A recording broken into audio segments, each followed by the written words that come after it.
Hello प्यारे बच्चों, तो आज हम डिस्कशन करेंगे क्लास 12 के फिजिक्स के बारे में, जो चैप्टर नंबर 6 और ये लेक्चर 1 है। इसमें हम लोग बात करेंगे इलेक्ट्रोमैग्नेटिक इंडक्शन के ऊपर। ठीक है, ये क्या होते हैं इलेक्ट्रोमैग्नेटिक इंडक्शन। देखो, इलेक्ट्रो को हम समझाते हैं इलेक्ट्रिक चार्ज के बारे में। ठीक है, आज इलेक्ट्रिक चार्ज होते हैं, लेकिन मैं बताना चाहूंगा दोस्तों, और मैग्नेटिक का मतलब क्या होता है, जो एस पोल और एन पोल वाला। ठीक है, आज बस समझ में मैग्नेट के बारे में, एस पोल और एन पोल। इंडक्शन क्या होते हैं इसको हम अभी जस्ट समझेंगे। ठीक है, देखो पहले हम समझते हैं मैग्नेटिक फ्लक्स क्या होते हैं बच्चों। ठीक है, कोई भी किसी सरफेस होता है जिसमें जितना मैग्नेटिक फील्ड लाइन पास करता है, और पास कैसे करेगा, pass through any surface normally.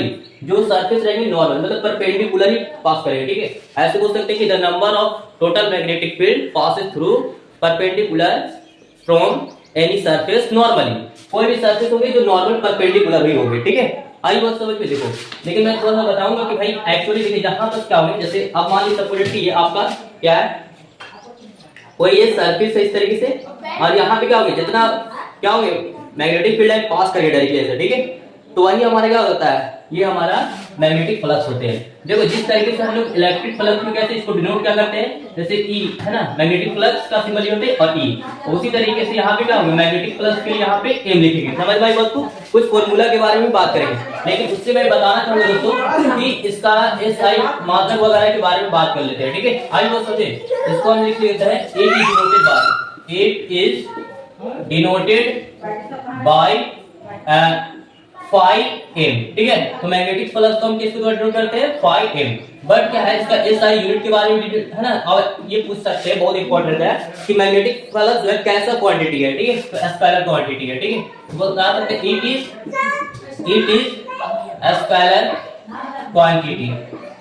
ठीक है बच्चों, लेकिन उसके अलावा यहाँ पे फॉर्मूला क्या होगा। ठीक है, देखो फॉर्मूला के लिए देखो यहाँ पे सिंपल है, हमने बात किया ना कि भाई ये जो फॉर्मूला जो होंगे ना, देखो इसमें कुछ थीटा बनेंगे। तो थीटा कैसे बनेंगे, देखो जब भी कोई, देखो यहाँ पर क्या दिखाएं, एक हम इस तरीके से मैग्नेटिक फील्ड लाइन को नॉर्मल दिखाएं, जब भी पास करेगा तो ये सरफेस है, इस सरफेस से ऐसे डायरेक्टली पास करेंगे मैग्नेटिक फील्ड का लाइन का। ठीक है, ऐसे पास करेंगे। ठीक है, तो जिस तरीके से नॉर्मल हमने दिखा दिया मैग्नेटिक लाइन का, मैग्नेटिक फील्ड लाइन का, और बाकी सब फील्ड लाइन है, तो क्या पता चल रहा है, इस मैग्नेट नॉर्मल का और मैग्नेटिक फील्ड लाइन, ये दोनों के बीच में क्या बनेंगे, इसमें थीटा बनेंगे। ठीक है, मतलब देखा जाए तो एंगल से बनेंगे, तो एंगल बिटवीन, बच्चों देखो angle between magnetic field and इसके बीच में, तो यहाँ पे नॉर्मल मैग्नेटिक फील्ड का लेंगे। ठीक है, आई बस दोनों के बीच में, इसमें मैक्सिमम और मिनिमम भी होती है। देखो जैसे यहाँ पर देख रहे हो ना कि भाई इसको दिखा दिया, देखो यहाँ पर इस तरीके से, तो मैक्सिमम कब होंगे और मिनिमम क्या होंगे मैग्नेटिक फील्ड का। ठीक है, मिनिमम कब होंगे तो समझोगे। ठीक है, इसमें भी समझेंगे। देखिए पहले इसका फॉर्मूला पहले डेरिवेट करते, देखिए तो मैग्नेटिक फ्लक्स हो गया M इज इक्वल टू, अब यहाँ पे B इनटू मैग्नेटिक फील्ड है तो B लगाएंगे ना, तो मैग्नेटिक फील्ड हो गया, उसके बाद डेल्टा S और cos थीटा होगा, साइड cos हटा साइन है ना, इस तरीके से, तो यहाँ पे cos थीटा बताएंगे। ठीक है, अब बताओ बच्चों, अगर थीटा जैसे अगर क्या हो जाए, जीरो हो जाए, तो मैक्सिमम निकलेंगे है ना, मतलब कि जिस तरीके से थीटा अगर जीरो हो जाएगा ना, तो बंद थीटा अगर cos थीटा पे बंद होते हैं तो मैक्सिमम आएंगे, और अगर थीटा अगर इस तरीके से 90 हो जाएंगे तो क्या होंगे, थीटा अगर 90 हो जाएंगे तो जीरो आ जाएंगे। क्या आ जाएगा इसका वैल्यू, मैग्नेटिक फ्लक्स क्या हो जाएंगे, जीरो हो जाएंगे। तो यहाँ पर क्या होगा, मिनिमम हो गया, और थीटा जब भी जीरो रहेंगे तो क्या होगा, मतलब देखा जाए बच्चों कि इस तरीके से क्या है, कोई सरफेस का और ये मैग्नेटिक फील्ड लाइन भी है और नॉर्मल भी है, तो जीरो हो जाएंगे। अगर बाय द वे नॉर्मल इधर से है और मैग्नेटिक फील्ड लाइन ऐसे क्रॉस करेगा तो थीटा 90 डिग्री होगी, तो 90 में होगा तो मैक्सिमम जाएगी, और अगर इसी लाइन में नॉर्मल भी होगा मैग्नेटिक फील्ड लाइन भी होगी तो थीटा क्या हो जाएगा, जीरो, और जब cos थीटा में जीरो का वैल्यू क्या हो जाएगा, यहाँ पे मैक्सिमम निकलेगा। ठीक है, देखो तो ये आपका क्या होगा, इस तरीके से फॉर्मूला डेरिवेट होती है। समझ में आ गया बच्चों, ठीक है, बहुत बढ़िया, बहुत इंपॉर्टेंट थिंग है, मैंने आपको बात कर दी। अगर किसी भी कॉइल में मैग्नेटिक फील्ड जितना पास करे दोस्तों, ठीक है, इस तरीके से 1 2 3, जैसे आप पूछेंगे इसको बताओ कि नंबर ऑफ मैग्नेटिक, यहाँ पे मैग्नेटिक फ्लक्स का क्या कंडीशन होगा, तो मैग्नेटिक फ्लक्स का नंबर की एक तो लाइन पास के मैग्नेटिक फील्ड लाइन 1 2 3 4, आप क्या बता दिया 4। ठीक है, अब उसी तरीके से हम समझते हैं बच्चों, देखो इलेक्ट्रोमैग्नेटिक इंडक्शन, इलेक्ट्रोमैग्नेटिक इंडक्शन क्या होते हैं। ठीक है, आई बस समझ देखो, तो यहाँ पे लिखे द फेनोमेना ऑफ प्रोडक्शन, मतलब इस तरीके से क्या होते हैं, इसके सपोर्ट इंडक्शन समझिएगा सिंपल वे में। ठीक है, तो अगर एक कॉइल है और एक और कॉइल है बच्चों, ठीक है, अगर इस मैग्नेटिक फील्ड लाइन में अगर मान लो पहले इधर कितना हो जाता है, मैग्नेटिक फ्लक्स में कितना हो जाता है 4, अब 4 से अगर 8 हो जाए, तब हो जाए भाई 8 हो जाए। ठीक है, मैग्नेटिक फील्ड लाइंस क्या हो जाए, 1 हो जाए। इसका रीजन क्या है, हम लोग को 4 है, कितना और 4 और बनाना पड़ेगा ना, मतलब इससे क्या होगा, इंक्रीज करेगा। मतलब यहाँ पे क्या पता चल रहा है कि जिस तरीके से मैग्नेटिक फ्लक्स को चेंज करोगे उसी तरीके से आपका क्या होगा, इसमें क्या होगा, इसमें करंट भी क्या होगा, बढ़ेगा। इंडक्शन क्या होगी, इंडक्शन की कंडीशन बढ़ेगी। तो यहाँ बस क्या है कि हर एक कॉइल में ये आपका क्या है, बैटरी कॉइल था, और जब भी कॉइल रहेगी वो क्या रहेगी, क्लोज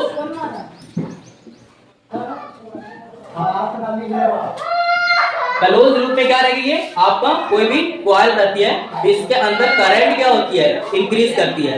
और जब इंक्रीज करेगी करंट, उनको बोलेंगे उसमें इंड्यूस करंट बोलेंगे। और अगर वोल्टेज बढ़ता है तो क्या बोलते हैं, इंड्यूस बोलेंगे, ईएमएफ, इलेक्ट्रोमोटिव फोर्स बोलेंगे। तो देखो यहाँ पे इलेक्ट्रोमैग्नेटिक इंडक्शन क्या है, देखिएगा समझिएगा। तो यहाँ पर क्या, द फेनोमेना ऑफ प्रोडक्शन, इस एक तरीके का क्या है, एक प्रोडक्शन करता है, निर्माण करता है, क्या ऑफ इंड्यूस करता है ईएमएफ। ईएमएफ का मतलब वोल्टेज के लिए, जब किसी भी कॉइल में अगर करंट चार्ज बढ़ रहे हैं तो इंड्यूस करंट बोलेंगे, अगर वोल्टेज बढ़ रहा है तो इंड्यूस ईएमएफ बोलेंगे, ठीक है। तो यहाँ पे ईएमएफ भी करेक्ट है और करंट भी करते हैं, बाय किसकी वजह से, तो बाय मतलब द्वारा चेंजिंग द मैग्नेटिक फ्लक्स। जैसे आप मैग्नेटिक फ्लक्स को चेंज करेंगे तो जाहिर से करंट भी बढ़ेगा और वोल्टेज भी बढ़ेगा, ठीक है। तो यहाँ पे changing the magnetic flux linked with, इसके देखो लिंक्ड विद द कॉइल के थ्रू, ठीक है। आइए बात समझिए कितना सिंपल था ये, ठीक है। अब देखो दोस्तों, अब जो है ना यहाँ पे फैराडेज लॉ क्या करता है, इसमें फैराडेज लॉ के नियम के बारे में समझना है, ठीक है। उसी में क्या होता है, लेंस लॉ भी बताया था, लेंस लॉ, ठीक है। तो देखो फैराडेज लॉ क्या बताता है, जैसे सपोज मान लीजिए कि इस तरीके से एक क्या आपका मैग्नेट है, एस पोल और यह एन पोल। तो आप 9 या 10 क्लास में पढ़े होंगे बच्चों की, इस तरीके से कोई मैग्नेट रहता है तो इसका मैग्नेटिक फील्ड लाइन ऐसे से पास करते हैं। कैसे पास करते हैं बच्चों, ऐसे। इसी के बगल में थ्रू एक क्या रहते हैं, एक कॉइल ऐसे ऐसे, इस कॉइल को हम क्या कनेक्ट करते हैं, किससे, तो एक गैल्वेनोमीटर से कनेक्ट करते हैं, किससे, गैल्वेनोमीटर पे।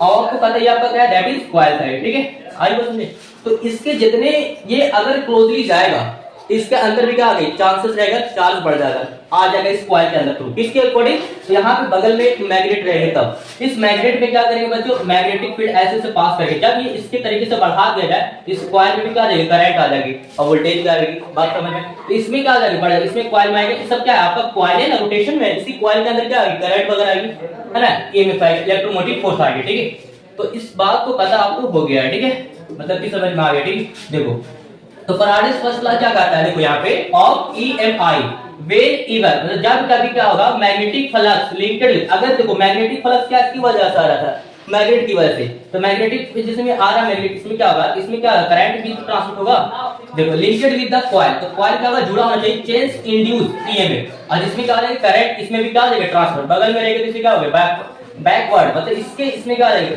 ईएमएफ आ जाती है, ठीक है। Change induce EMF, current is the produce हो सकती है, ट्रांसफर हो सकती है, with the last at the long, जब ये लंबे समय के लिए मैग्नेटिक फील्ड लाइन ऑप्टेट करेगी तो जाहिर सी बात है कि दूसरे में ईएमएफ हो जाएगा, प्रोड्यूस हो सकती है, दूसरे में कन्वर्ट। तो last as long as the flux change, तो फ्लक्स क्या हो जाएंगे, चेंज होने पर। आई बात समझ में, चलो अब इसका सेकंड लॉ क्या कहता है, इसके बारे में हम डेरिवेट करते हैं, ठीक है। देखिए दोस्तों, अब सेकंड लॉ क्या कहता है, फैराडेज का सेकंड लॉ क्या कहते हैं, ईएमआई, इलेक्ट्रोमोटिव इंडक्शन बोल सकते हैं या फिर इलेक्ट्रोमैग्नेटिक इंडक्शन बोलो, सिंपल है।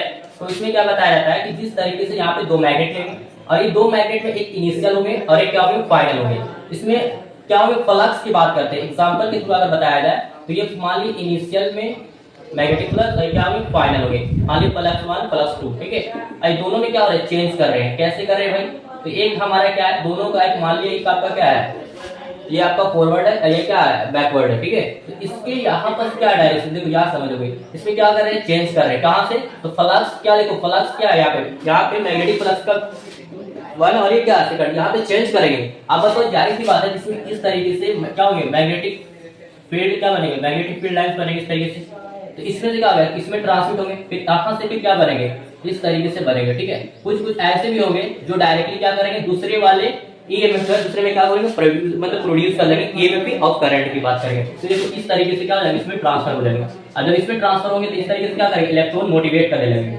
और इस तरीके से क्या करेंगे, इसमें ईएमएफ क्या होंगे, प्रोड्यूस करेंगे, है ना, क्या करेंगे, इंड्यूस हो गए, क्या भाई, इंड्यूस ईएमएफ और वोल्टेज। अगर देखा जाए तो हमने आपको बताया दोस्तों, ठीक है, कि इस तरीके से इसमें क्या हो गई, ट्रांसफर हो गई। जैसे हमने बोला कि हर एक कॉइल में अगर करंट बढ़ रही है तो उसकी वजह से क्या बोलेंगे, इंड्यूस करंट बोलेंगे। और करंट जाहिर सी कॉइल जैसे रहेंगे, कॉइल को अगर मैग्नेटिक फ्लक्स के जैसे चेंज करेंगे तो इंडक्शन मतलब करंट भी क्या होगा, चेंज करेंगे। जाहिर सी बात है कि जिस तरह करंट बढ़ता है, अगर वोल्टेज बढ़ेगा तो उसको हम इंड्यूस ईएमएफ बोलेंगे, ठीक है। इसमें भी क्या होगी, इंड्यूस होगी कि नहीं, ईएमएफ, ठीक है, करंट के लिए। तो यहाँ पे क्या होंगे, करंट आई बोलेंगे दोस्तों, ठीक है। अब देखिए यहाँ पे क्या गैल्वेनोमीटर था, इसमें क्या पता चला कि ये फॉरवर्ड मैग्नेट जो है ना वो किसको ट्रांसमिट करेगा, यहाँ पे मैग्नेटिक फील्ड के द्वारा ईएमएफ जो करंट उत्पन्न होंगे वो जाकर के क्या करेंगे, सेकंड वाला फाइनल वाला को देंगे, और फाइनल वाला किससे जाएंगे, इसमें कॉइल में ट्रांसफर हो जाएंगे। जबकि इसमें गैल्वेनोमीटर में कोई करंट नहीं रहता, जीरो रहता है, ठीक है। तो यहाँ तो क्या आएंगे, इसमें करंट आएंगे और करंट आने के बाद प्रोड्यूस इंड्यूस यहाँ पे ईएमएफ और साथ में वोल्टेज करेंगे। समझ में आई बात को, कितना इजी था। वही बात ये यहाँ पे समझिएगा, ठीक है। तो फराडे सेकंड लगाता है कि ईएमआई मतलब इलेक्ट्रोमैग्नेटिक इंडक्शन में कि मैग्नीट्यूड जो होती है ना ऑफ क्या इंड्यूस करती है ईएमएफ किससे, प्रोड्यूस इन डायरेक्टली होती है, क्या होती है, directly proportional to rate of change. तो रेट ऑफ चेंज जैसे चेंज ऑफ मैग्नेटिक चेंज करेंगे उस तरीके क्या चेंज करेंगे, ठीक है। देखो यहाँ पे मैग्नेटिक फ्लक्स की बात करेंगे, मैग्नेटिक फ्लक्स जैसे होगा तो चेंज होगा इसमें, ठीक है। देखो मैथमेटिकली भी चलेंगे तो देखो इनिशियल फ्लक्स मैंने मान लिया यहाँ पे ∅1 और तो ∅2, तो ∅2 जो है आपका फाइनल हो गया और ∅1 जो है इनिशियल हो गया। अब इसमें क्या करना है कि चेंज इन फ्लक्स, जैसे हम फ्लक्स में चेंज करेंगे तो चेंज का मतलब क्या होता है कि इनिशियल में क्या मतलब इनिशियल वाले को घटाएंगे फाइनल वाले में से, ताकि इसमें ज्यादा प्रोसेस आएगा, ठीक है। और इसमें क्या करेंगे, ∅2 में से ∅1 घटाएंगे या फिर चेंज इन फ्लक्स बोल देंगे। टाइम टेकन तो कितने टाइम इसका जब भी लगेगा टाइम होगा ना मेरे भाई, तो टाइम इज इक्वल टू क्या मान लेते हैं, टी ले लेते हैं, ठीक है। तो यहाँ पे टाइम टेकन टी हो गया, rate of change of the flux, तो क्या बोल सकते हैं, हर कोई चीज किससे चेंज होता है, टाइम से, है ना। किसी चीज में कन्वर्ट होगा तो टाइम लगेगा। तो अब क्या बोल सकते हैं यहाँ पे कि rate of change of the flux ∅2 में से ∅1 घटेगा, बटे में क्या, विद रिस्पेक्ट टू टाइम के थ्रू, विद रिस्पेक्ट टू टाइम के थ्रू, ठीक है। अब देखिए यहाँ पे ईएमएफ जो यहाँ पर देखिए ये जो है ना इस सेकंड ला फराडे ला ये कहता है, ठीक है।